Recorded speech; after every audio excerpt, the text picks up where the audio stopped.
This needs to stop. Violence is wrong. Politically motivated violence is wrong.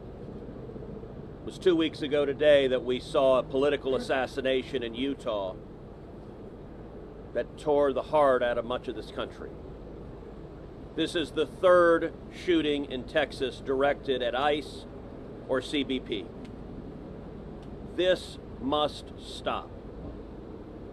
To every politician who is using rhetoric demonizing ICE and demonizing CBP, stop.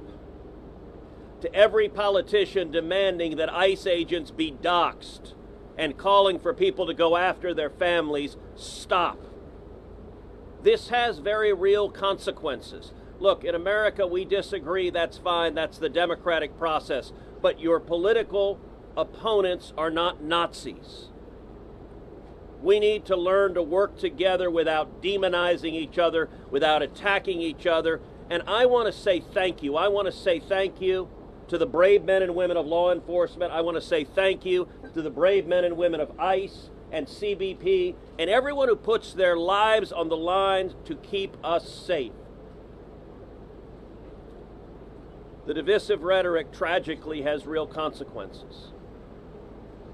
I hope that every one of us will pray, number one, for the safety of law enforcement that are risking their lives to keep us safe.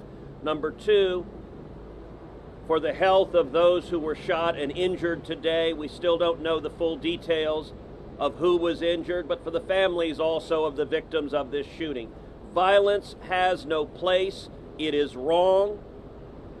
And we should come together. If we want to have a debate about immigration policies, we can do so in the halls of Congress without demonizing each other, and especially without demonizing the men and women who every day put on a badge and go risk their lives to keep us safe.